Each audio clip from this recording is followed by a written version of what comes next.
Señoritas, caballeros, sean todos bienvenidos a un nuevo y épico vídeo. En esta ocasión, he tenido el honor de dar apertura a lo que viene siendo el 10º nivel de este iceberg de misterios y terror, por lo que, junto a la ayuda de mi colega, Loquendero Universe, pasaremos a exponer los mejores temas que sus creadores de contenido favoritos han aportado a este proyecto, casos que varían como anécdotas de 4chan, usuarios extraños de internet, materiales multimedia oscuros, y un gran etcétera.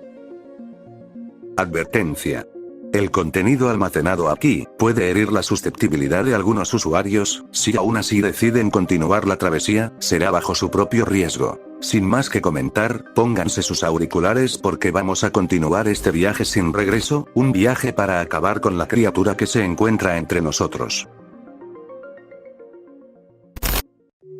Hayari es el nombre de un extraño y misterioso canal de YouTube creado el 26 de diciembre del año 2013. El vídeo tiene como título 8:56, December 26, y el contenido de este es de alguien a quien apenas se le ve su rostro mencionando algunos números, pero al ver la descripción del metraje, se puede dar a entender de que quien sea que está detrás del canal, es un sujeto llamado Tomás. Aparentemente, se descubrió que los números que susurraba el usuario en el vídeo eran las coordenadas de una ubicación de Google Maps que nos dirige a algún lugar desconocido de Canadá. Y es aquí, donde se empezaron a sacar varias teorías sobre el tema, donde algunos usuarios decían que los números en realidad pertenecían a un teléfono celular, que se trataba de algún código, o que la ubicación de Google Maps llevaba a un bosque desconocido en donde se llevó a cabo algún intercambio ilegal. Sea cual sea la verdad, el canal no volvió a actualizar contenido después del primer video, dejando el caso con más preguntas que respuestas.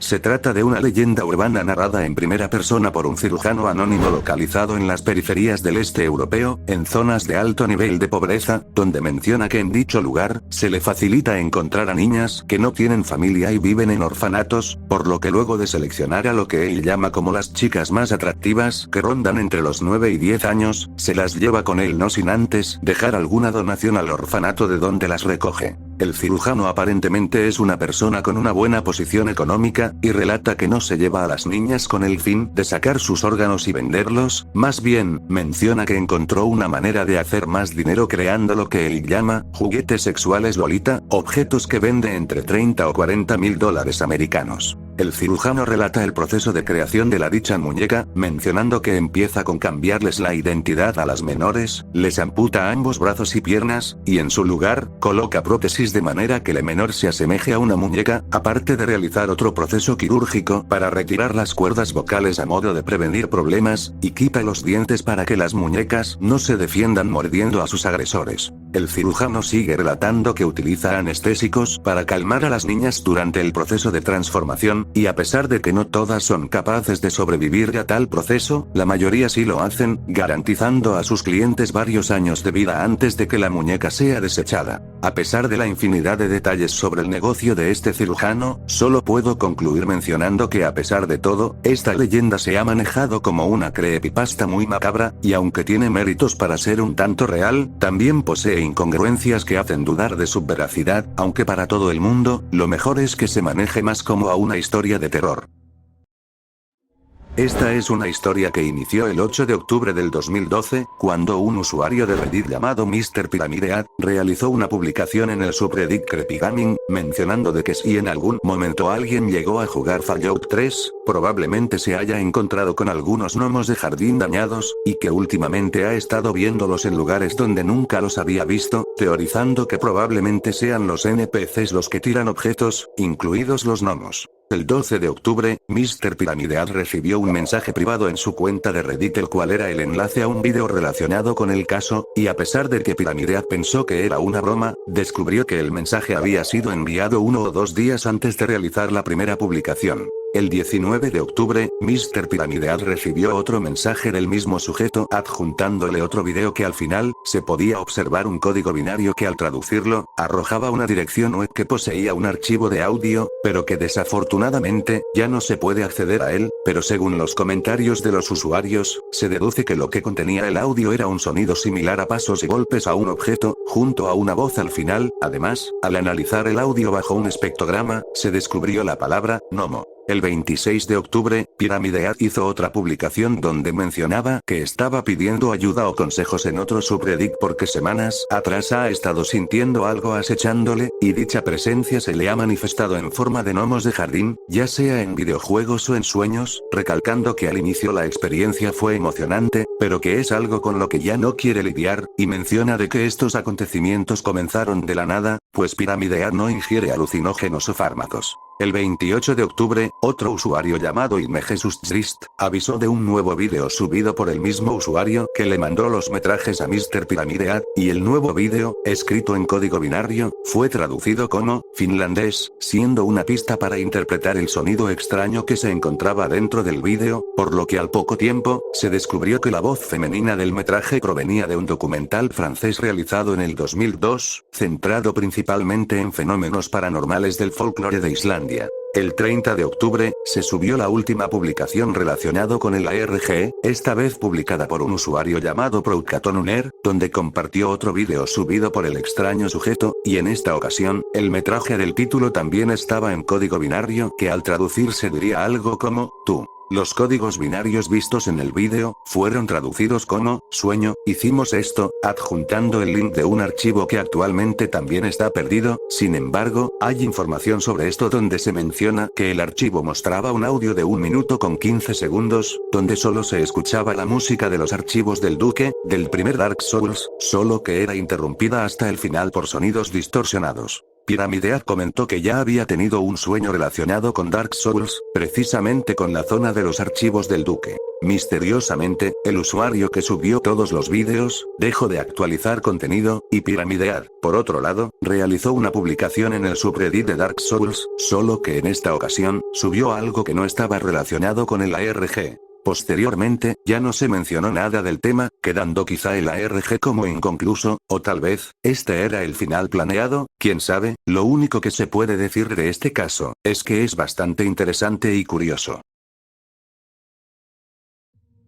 Esta es una anécdota que comienza en el año 2009, en un subreddit llamado Jailbait, un grupo con una temática censurable y moderado por un usuario bajo el nombre de Religion of Peace, y que cuyo nombre real era Milo. Milo era un tipo agresivo y que solía pasar largas horas en internet insultando a spammers, además de mencionar que estuvo enlistado en el ejército y que su edad rondaba por los 79 años. Cuando los usuarios de Jailbait buscaban cierto contenido explícito, Milo siempre les recomendaba su página llamada LakeCityKidPills.com, un sitio de alojamiento de imágenes censurables y de fácil acceso a pesar de las limitaciones de la época. Lo interesante de este caso, y a pesar de la gran cronología de la historia, es que algunos usuarios especularon que Lake City Kid Pills era en realidad un sitio reservado para asesinos a sueldo y exmilitares, pues se encontró en el código fuente de la página extraños mensajes con acrónimo sin nombre que parecía mostrar un tipo de chat oculto dentro de la misma página, y que al seguir la pista de los mensajes, se descubrió que la página en efecto era una red oculta de mercenarios y asesinos donde se publicaban encargos, motivo que llevó a otros usuarios interesados en el caso a establecer conexiones entre el sitio y el asesinato de Mahmoud al-Mabhouh, abatido en enero del 2010, y que en vida fue un importante miembro de una organización islámica palestina.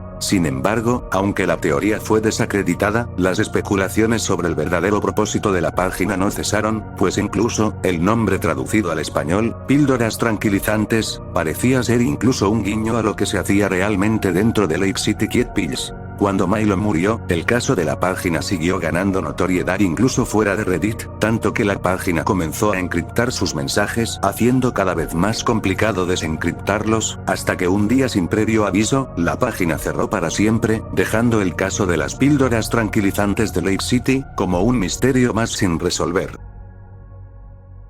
Esta anécdota tuvo lugar en el año 2009, y se le conoce como uno de los momentos más recordados en la historia de 4chan. Todo comienza con un sujeto que decidió compartir en el foro la fotografía de una granada que estaba en su posesión, y que anteriormente había pertenecido a su padre, quien había sido un militar en su país. Su publicación atrajo a cientos de internautas los cuales mostraron emoción por el objeto, mientras que otros, seguían sin creer que la granada fuese real. Esto ocasionó que el usuario tomara distintas fotos desde varios ángulos para demostrar la autenticidad del objeto, y entre los tantos comentarios, apareció alguien que le sugirió que tirara la granada al inodoro. Como respuesta, el usuario respondió al comentario con una imagen de su mano sosteniendo la granada por encima del inodoro, adjuntando un texto mencionando que si realmente debería hacerlo. Luego de esa última foto, no se volvió a saber nada del usuario, pues ya no actualizó su publicación, ocasionando que otras personas pensaran que la granada era falsa, pero lamentablemente, con el pasar de las horas, una noticia sobre el usuario fue compartida en el foro.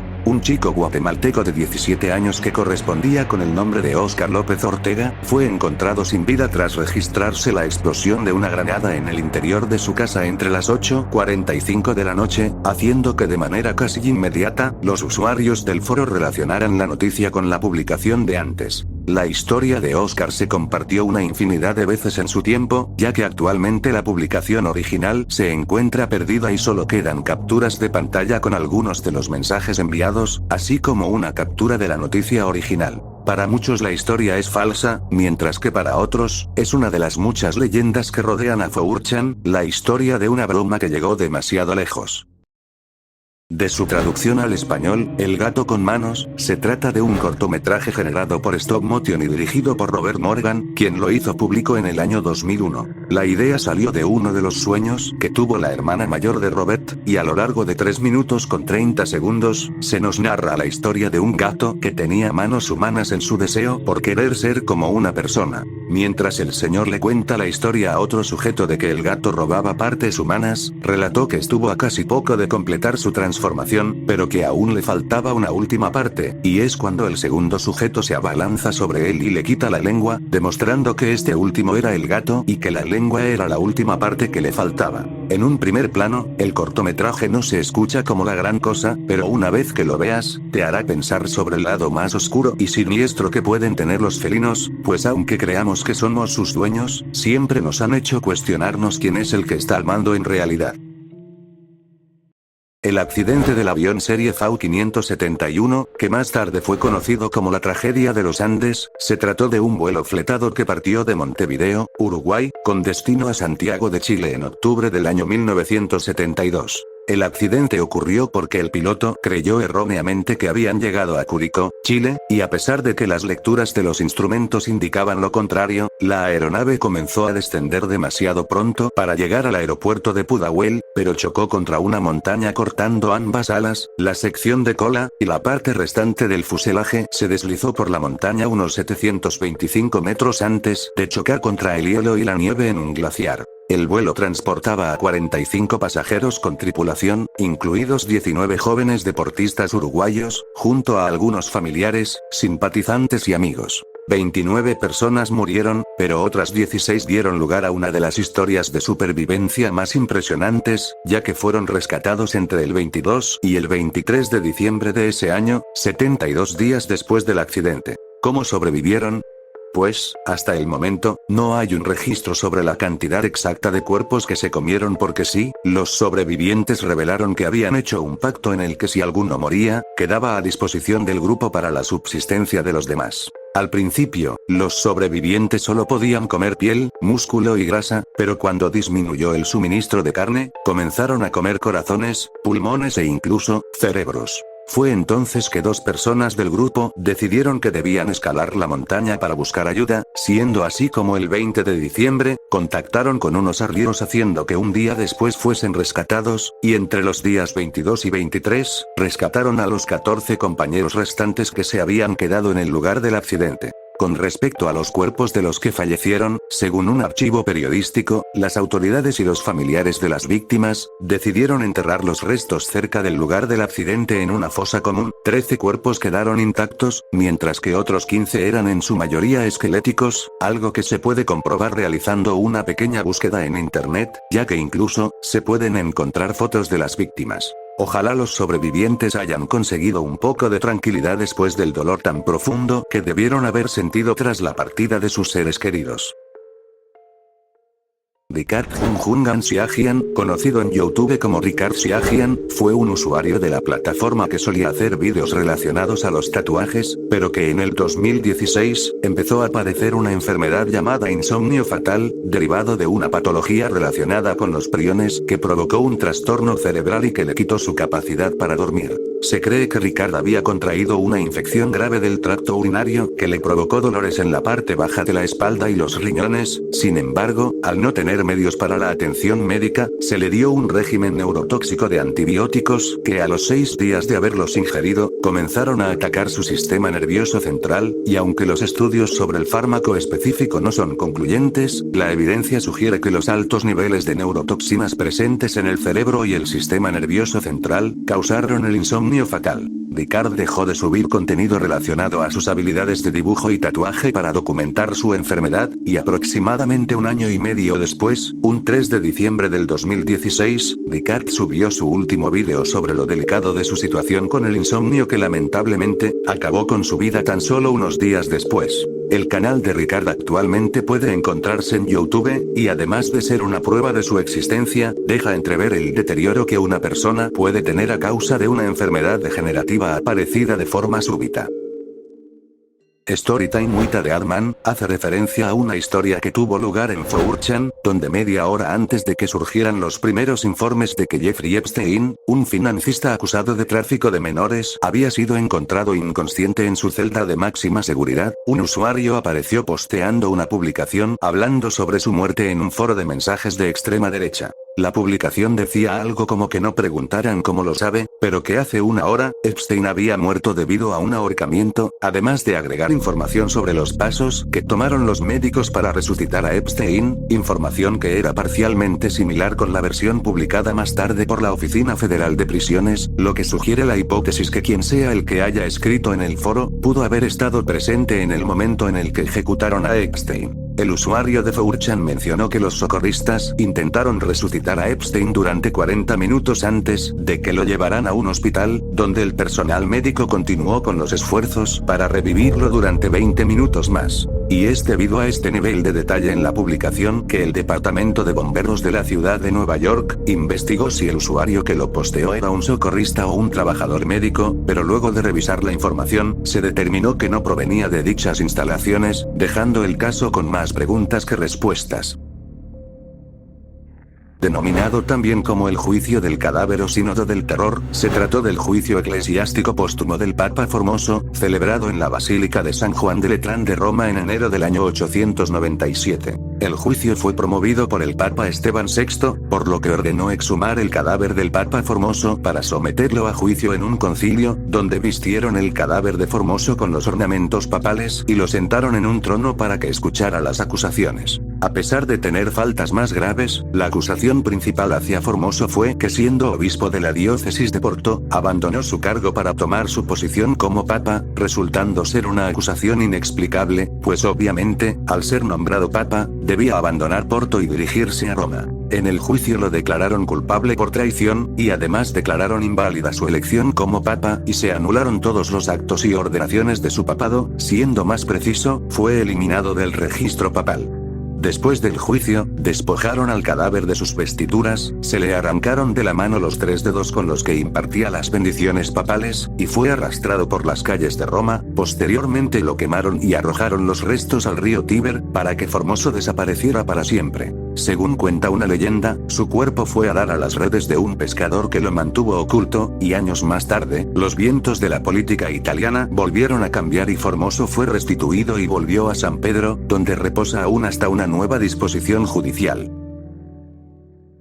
De su traducción al español, pollo negro, pollo marrón, pollo negro, pollo blanco, pollo rojo, blanco, o put put, se trata de un cortometraje experimental del productor de cine, Werner Neckes del año 1967 que actualmente se encuentra perdido. Según el sitio web de Werner Neckes, el cortometraje es un experimento poético sobre la vida y la muerte que comienza con la cámara ubicada debajo de una placa de vidrio que muestra granos negros. Un pollo marrón recolecta algunos granos y la imagen se torna gradualmente más clara. Luego, se dispersan nuevos granos y la imagen vuelve a ponerse negra, por lo que tras el corte, la imagen vuelve a mostrar una zona blanca de nieve, donde yace el pollo sin cabeza que mientras se desangra, tiñe la nieve de rojo, y esta nieve fresca, cubre al pollo sangrante. La imagen va acompañada de un collage sonoro de unos 200 principios y finales de diversas piezas musicales. En su tiempo, este cortometraje se podía comprar en DVD desde el sitio web oficial de Warner Neques, y para mostrarla en una exhibición o cine, era necesario escribirle al propio Warner. Sin embargo, actualmente la película ya no está disponible en internet y el público en general debido al fallecimiento de Warner, por lo que el sitio se encuentra inactivo, y el corto fue suspendido. El hoyo de Mel Butters es uno de los misterios que más ha podido despertar el interés de grandes poblaciones. Un grupo cree en la existencia de este, pero otros no, y suponen que ha sido un invento para crear dinero y popularidad, pues, se dice que este agujero no tiene profundidad y que en él han ocurrido sucesos misteriosos y tenebrosos que no tienen explicación alguna. El hoyo de Mel está situado aparentemente en las cercanías de Ellensburg, Washington, y los primeros que se manifestaron y hablaron sobre este tema fueron los locutores de una estación de radio. Sin embargo, luego de investigar un poco acerca del misterioso hombre que hablaba del agujero, se descubrió que no podía confirmar la existencia de este y que él no era residente de la zona en la que según se situaba dicha atracción. A pesar de esto, muchos creen que el hoyo de Mel Butters podría alcanzar una profundidad infinita y que a su vez, tiene el poder de darle la vida nuevamente a animales muertos, ya que se cuenta que en una ocasión, un lugareño arrojó un perro muerto al agujero, y al día siguiente lo vio corriendo de nuevo. Mel Butters además, hizo afirmaciones de que realizó algunas pruebas de profundidad con un hilo de pescar al cual le colocó peso en uno de sus extremos, demostrando que superaba los 24 kilómetros. Para este entonces, su ubicación exacta no se pudo conocer porque el hombre que dio sus testimonios en la radio no quiso decirlo. No obstante, algunas personas establecieron que se habían topado con el agujero más de una vez, pero cabe destacar que en varias oportunidades, a esta historia se le ha categorizado como una simple leyenda urbana, o como una creepypasta. Entre el 25 y el 26 de abril del 1986, se produjo lo que se conoce como el peor accidente nuclear de la historia en el actual norte de Ucrania, cuando un reactor de una central nuclear explotó. El incidente, rodeado de secretos, fue un momento decisivo tanto en la Guerra Fría como en la historia de la energía nuclear, y a más de 30 años después, los científicos estiman que la zona que rodea la antigua central ya no será habitable, o al menos, no hasta que transcurran 20.000 años. En un principio, fallecieron 28 personas y más de 100 resultaron heridas a causa del incidente, y el Comité Científico de las Naciones Unidas para el Estudio de los Efectos de las Radiaciones Atómicas, por su parte, mencionó que más de 6.000 niños y adolescentes desarrollaron cáncer de tiroides tras haberse expuesto a la radiación, aunque algunos expertos han rebatido dicha afirmación. El desastre de Chernóbil dejó también como consecuencia una factura económica que se estima que costó más de 210.000 millones de euros en daños, y la actual Bielorrusia perdió casi una quinta parte de su terreno agrícola, ya que el accidente contaminó el 23% de su territorio. Pero, ¿qué causó realmente este accidente? Pues, los responsables de la central no siguieron las medidas de seguridad y el combustible de uranio del reactor se recalentó, y ya que la central no incluía una estructura de contención, que es una cúpula de hormigón diseñado para mantener la radiación dentro de la planta en caso de un accidente, hizo que provocara la dispersión de elementos radiactivos, que contaminaron un área de 142.000 kilómetros cuadrados. Además, los bloques de grafito utilizados como protección se incendiaron a alta temperatura cuando el aire penetró en el núcleo del reactor, lo que contribuyó a la emisión de materiales radiactivos al medio ambiente. Este incidente es considerado como uno de los desastres medioambientales más grandes de la historia.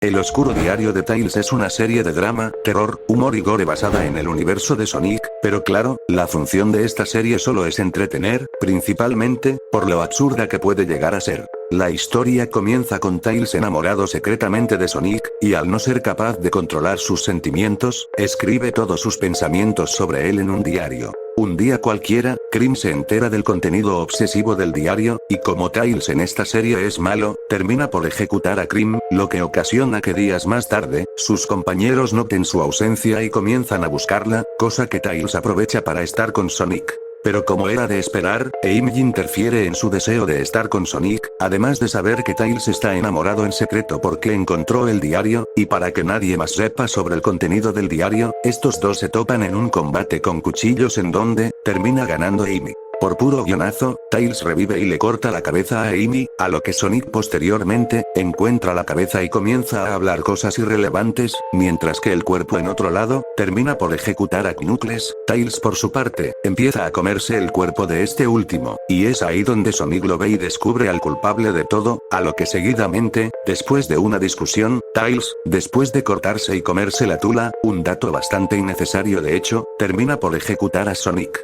Aquí termina el primer arco de la historia, bueno, yo lo llamaré así, ya que la historia sigue, por ejemplo, 2 años más tarde, un pibe random intenta invocar al espíritu de Amy, pero resulta ser una mala idea, porque al hacerlo, esta última lo ejecuta y posee el cuerpo de Tikal, mientras que en otra parte del mundo, Tails tiene una secta y es transexual. Mi conocimiento termina aquí, sobre todo porque la serie está incompleta, pero si hay algo que destacar, es el tema de la religión sin sentido y el tema de las muertes totalmente innecesarias. En conclusión, el diario de Tails, no solo da miedo, es raro.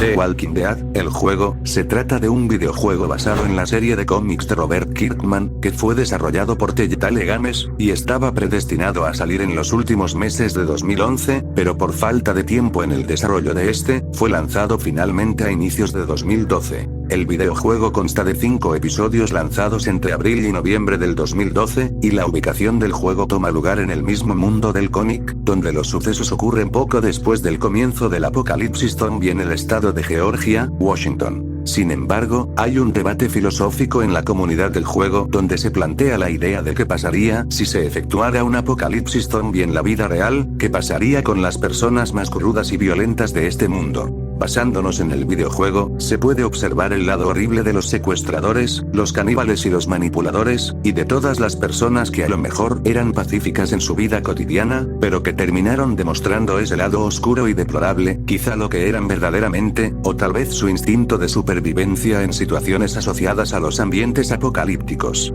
¿Cómo sería realmente una infección zombie? ¿Habrían tantos grupos de personas luchando por un bien común? ¿Sería una aventura épica de supervivencia? La verdad quizá es que no, más bien, sería una batalla en donde la ley del más fuerte prevalecería con sangre y muerte en todos lados, donde los derechos humanos ni siquiera tendrían importancia. Ya habiendo dicho todo esto, ¿crees tener lo necesario para un apocalipsis zombie?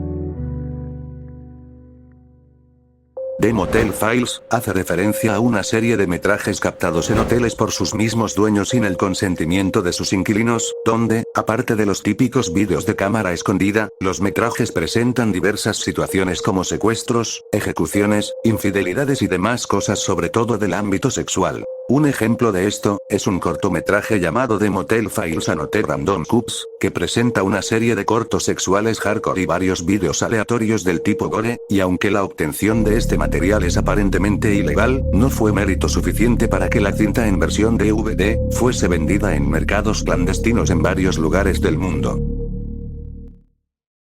Los Nextbots son personajes planos que aparecen en videojuegos como Garry's-Mo y Roblox, que en el último tiempo, se han vuelto populares y han encontrado un gran nicho entre las comunidades de dichos juegos. Pero, ¿cómo se juega esto? La funcionalidad es bastante simple y a la vez muy efectiva. Los Nextbots son NPCs que normalmente tienen un rostro aterrador modificado con Photoshop que persiguen al jugador. La experiencia puede tener lugar en un centro comercial abandonado con muchos espacios abiertos, pasillos, estacionamientos, o un callejón que conecta algunas tiendas con los garajes, pero al acercarse a los Nextbots, estos harán ruidos fuertes y harán que aparezca estática en la pantalla, cosa que facilita saber si hay uno cerca, pero si haces contacto con uno de estos, se podría decir que estarías frito. A raíz de esto, se han creado muchos retos de Nextbots en internet, y existen muchos vídeos de gameplays que lo comprueban. Además, el Nextbot más popular de este estilo es uno llamado Abunga, el cual, es una versión modificada del rostro de Barack Obama.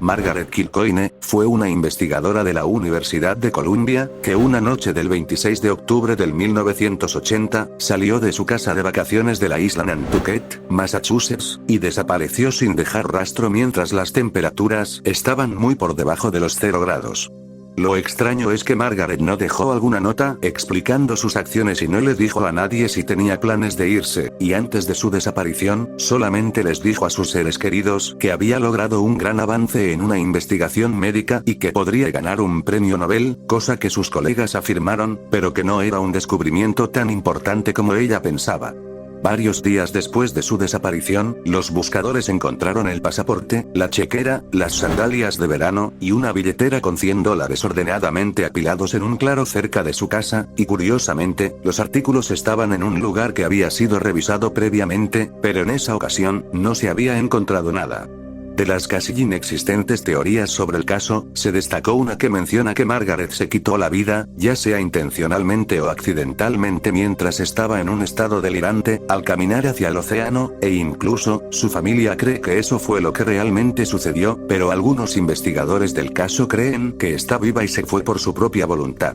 A pesar de que el caso nunca se resolvió, Margaret fue declarada legalmente muerta en 1989, dejando una herencia de $200.000 y desde entonces, no se sospecha de alguien o sobre algún juego sucio en su caso.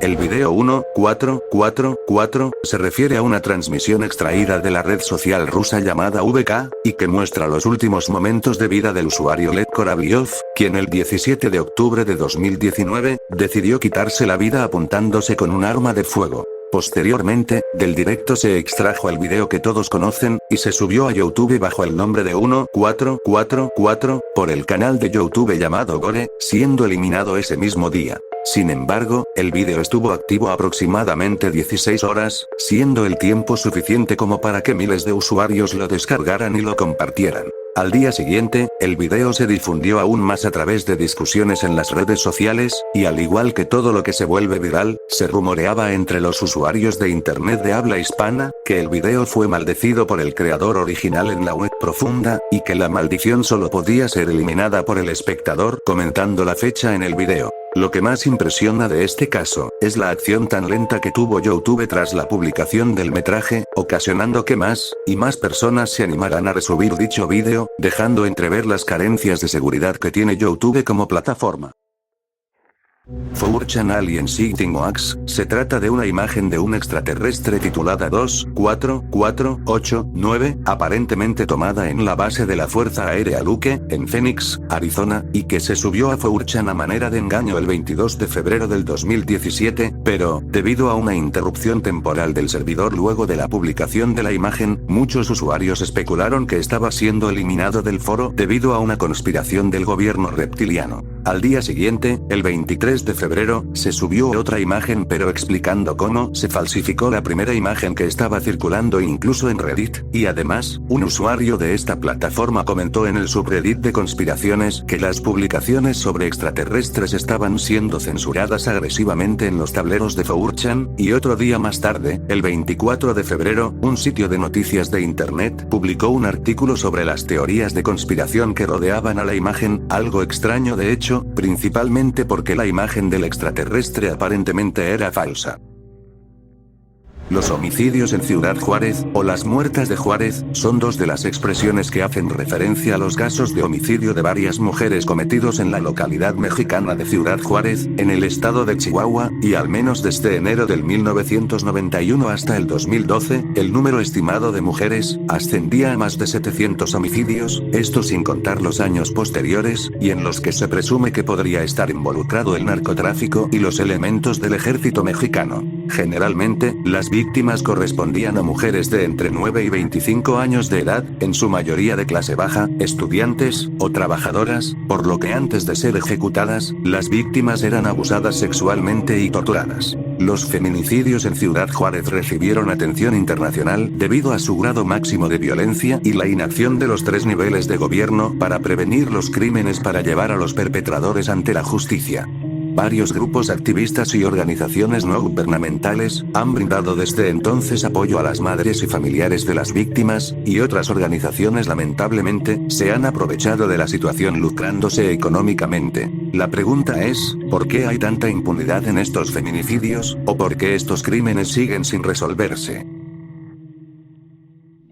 Lonnie Zamora fue un oficial de policía que presenció el encuentro cercano de un aterrizaje ovni ocurrido el 24 de abril del 1964, en Socorro, Nuevo México. Zamora se transportaba en coche por las afueras de la ciudad, cuando de repente vio una llama en el cielo, y tras ir en la dirección de esta, aproximadamente a 1 milla al suroeste a cierta distancia, lo que Zamora afirmó haber visto, fue un objeto brillante con forma de huevo, patas de metal y al lado, 2 seres pequeños, pero que de repente, se produjo un gran estruendo y la nave despegó dejando solamente maleza ardiendo. Zamora avisó rápidamente a sus compañeros, y cuando estos llegaron, los matorrales solo estaban humeando, pero los agentes encontraron 4 hoyos causados supuestamente por las patas de la nave, y otras 5 huellas que describieron como pisadas, mientras que los investigadores de las fuerzas aéreas, por su parte, no hallaron explicación a lo que vio Zamora. A pesar de que se han presentado explicaciones alternativas por parte de los escépticos en el fenómeno ovni, los grupos de ufología consideran el incidente de Zamora como uno de los encuentros extraterrestres más creíbles registrados.